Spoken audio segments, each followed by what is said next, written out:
नमाज से आपको प्रॉब्लम है, आपको मुसलमान से प्रॉब्लम है, आपको इस्लाम से प्रॉब्लम है कि रंजिश की आँच कर रहे जहाँ तक पहुँच गई, छोटी सी बात बढ़ के कहाँ तक पहुँच गई। आपकी पार्टी क्या कर रही है? मुरादाबाद की बात करें तो वहाँ भी जो सांसद हैं वो आप ही के पार्टी हैं। अब अखिलेश यादव मुसलमान का नाम लेने में कतरा रहे हैं क्योंकि अभी विधानसभा चुनाव देखें तो लगभग मुसलमानों ने 86-90% एक तरफा वोट किया है, लेकिन आप उन्हीं के समर्थन में बोलने से कतरा रहे हैं।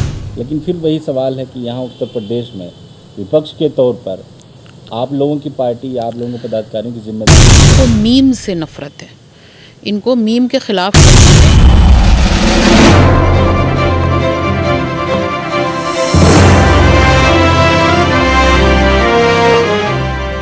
सलाम आदाब। इस वक्त हम मौजूद हैं अदब की नगरी लखनऊ में और हमारे साथ अदब घराने की एक मशहूर शख्सियत जिनका राजनीतिक भी संबंध है और अभी फिर से वो समाजवादी पार्टी के राष्ट्रीय प्रवक्ता बनाई गई हैं, सुमैया राणा।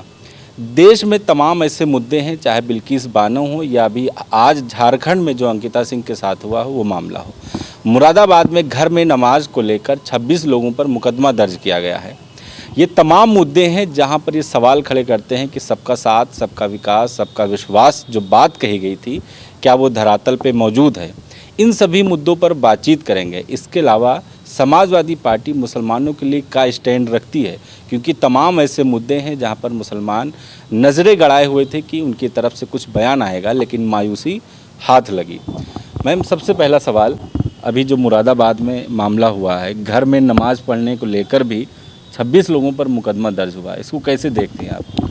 देखिए, जो कुछ मुरादाबाद में हुआ, ये जो जिस तरीके के माहौल में इस वक्त हैं हम सब, तो मुझे लगता है ये कोई नई बात नहीं है। बहुत सी चीज़ें उजागर हो जाती, बहुत सी नहीं हो पाती। मुरादाबाद में जो कुछ हुआ वो यकीनी तौर पर बहुत अफसोसनाक इसलिए है क्योंकि आप नमाज से आपको प्रॉब्लम है, आपको मुसलमान से प्रॉब्लम है, आपको इस्लाम से प्रॉब्लम है। आप सड़क पे नमाज नहीं पढ़ सकते हम, क्योंकि वो जनता उससे परेशान होती है। मॉल में नमाज नहीं पढ़ सकते, रेलवे स्टेशन पे नमाज नहीं पढ़ सकते, बस स्टेशन पे नमाज नहीं पढ़ सकते। लेकिन अब होते होते नौबत यहाँ तक पहुँच गई कि हम अपने घरों के अंदर भी नमाज नहीं पढ़ सकते। मेरे पापा का एक शेर है, उन्होंने कम से कम नहीं तो 30-35 साल पहले कहा था कि रंजिश की आँच कर रहे जहाँ तक पहुँच गई, छोटी सी बात बढ़ के कहाँ तक पहुँच गई। ये वो बात है जब हम बहुत छोटी बातों को इग्नोर करते आए और आज नौबत ये हुई कि आज ये हमारे घरों के अंदर घुस गए। ये आज से कुछ साल पहले जब बीजेपी शुरू अपने पैर पसार रही थी तो उस वक्त में ये हमारे किचन में चले गए थे, क्या पक रहा है क्या नहीं पक रहा है ये तय कर रहे थे। आज ये मेरे घर के अंदर की एक्टिविटीज़ को तय करेंगे कि हम नमाज़ पढ़ रहे हैं, कि हम कुरान पढ़ रहे हैं, कि हम रोज़ा रख रहे हैं। कुल मिलाकर के उत्तर प्रदेश के अंदर और जहाँ जहाँ भारतीय जनता पार्टी का शासन है, जंगल राज है, मुसलमानों को दोयम दर्जे का साबित करने पे तुले हुए हैं। ऑफिशियली इनकी तैयारी होगी, लेकिन फ़िलहाल ये हमारे अंदर एक ऐसा खौफ का माहौल पैदा करना चाहते हैं, ख़ासकर मुसलमानों में, कि वो ये सोचें कि आप ना तो घर के अंदर महफूज हैं, ना आप सड़क पर महफूज हैं। एक बात मैं इसमें ये जोड़ना चाहूँगी कि मुरादाबाद पुलिस ने यकीनी तौर पर एक बहुत ही शर्मनाक काम किया है, क्योंकि जिस गांव में ये बात हो रही थी उस वक्त में जब पुलिस ने आके किसी की शिकायत पर, क्योंकि आज मैं एक डिबेट में थी नेशनल चैनल पे, उसमें ये बात आई, तो मैंने उसमें भी यही बात बोली कि अगर पुलिस आई भी थी तो पुलिस को आके वहाँ पे एक समझौते का माहौल पैदा करना चाहिए था, बातचीत करके उस मसले को हल कर देना चाहिए था, ना कि 26 लोगों पर नामजद मुकदमे और 10 लोगों पर अज्ञात वाले मुकदमे इन्होंने दर्ज किए हैं। वो इसलिए किए हैं कि वो सारे मुसलमान थे। एक चीज़ और है, इन सब मामलों में जहां ये सारी चीज़ें हो रही हैं उत्तर प्रदेश में, आपकी पार्टी क्या कर रही है? मुरादाबाद की बात करें तो वहाँ भी जो सांसद हैं वो आप ही के पार्टी के हैं, तो आप लोग क्या कर रहे हैं फिर? देखिए, हम ज़मीन पे काम कर रहे हैं। एसटी हसन साहब ने, अभी मेरी बात भी हुई थी थोड़ी देर पहले मुरादाबाद, तो एसपी ने जांच के आदेश दे दिए हैं और जांच में अगर किसी भी किस्म की और या उन पुलिस वालों पर कार्रवाई में कोई भी कोताही होगी तो यकीनी तौर पर समाजवादी पार्टी हो, चाहे हमारा शीर्ष नेतृत्व हो, वो इस पर फ़ौरन एक्शन लेगा।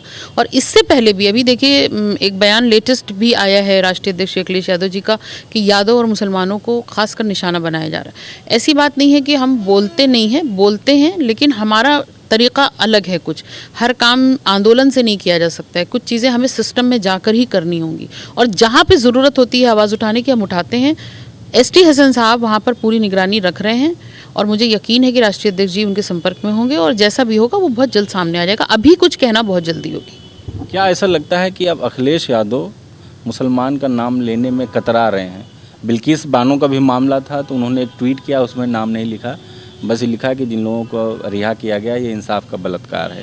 तो क्या ये चूँकि अभी विधानसभा चुनाव देखें तो लगभग मुसलमानों ने 86-90% एक तरफा वोट किया है, लेकिन आप उन्हीं के समर्थन में बोलने से कतरा रहे हैं। नहीं, देखिए, मुझे नहीं लगता कि इसको आप इस नज़र से चश्मे से देखें कि नाम नहीं लिया। आपके उसी वर्डिक्ट पर जो सुप्रीम कोर्ट ने 11 दोषियों को छोड़ा, उस पर ही ट्वीट किया कि ये नाइंसाफ़ी की गई है। और ये बल्कि शायद ये एक और ट्वीट उनका आया था कि ये दोषियों के बिल्किस बानो जो है, यानी कि प्रताड़िता जो है, उसके साथ नाइंसाफ़ी है या दोबारा बलात्कार है। बात समझने वाली है, जो समझने वाले हैं वो इस बात को समझ भी जाते हैं कि बात किसके लिए कही जा रही है। और इसको इस नुक्ता नज़र से देखना कि वहाँ पे मुसलमान का नाम नहीं लिया, हिंदू का नाम नहीं लिया। बात सुप्रीम कोर्ट के वर्डिक्ट की, चाहे वो बिल्किस बानो के लिए कहा गया हो, उन्होंने 11 दोषियों को अगर रिहा किया हो उसके लिए हो, या बिल्किस बानो की जगह अगर कोई नॉन मुस्लिम बच्ची होती या महिला होती, अगर उसके साथ होता तो भी वही है। तो यहाँ पर क्वेश्चन मार्क सुप्रीम कोर्ट के वर्डिक्ट पर लगा है, क्योंकि सुप्रीम कोर्ट ने जिस तरीके से उनको रिहा करने के आदेश दिए वो एक क्वेश्चन मार्क लगने वाली चीज़ थी, और उस पर क्वेश्चन मार्क हमने लगाया क्योंकि हम विपक्ष में हैं, वो अपनी जिम्मेदारी निभा रहे हैं। बिल्किस बानो के जो मामला हुआ है, जो 11 लोगों को रिहाई मिली है दोषियों को, उसको किस तरह से देखती हैं? हम एक और कांड उठा के देखते हैं, निर्भया वाला मामला। अभी 4 लोगों को फांसी हुई है और यहाँ पर पूरी फैमिली बर्बाद कर दी गई है, और आज 11 लोगों को छोड़ दिया गया है। बेटी बचाओ बेटी पढ़ाओ का नारा दिया गया, उन्हीं की सरकार ने 11 लोगों को छोड़ दिया। इसको कैसे देखते हैं? देखिए, ये जो सरकार है भारतीय जनता पार्टी की, दिल्ली से लेकर उत्तर प्रदेश तक, इनको मीम से नफरत है।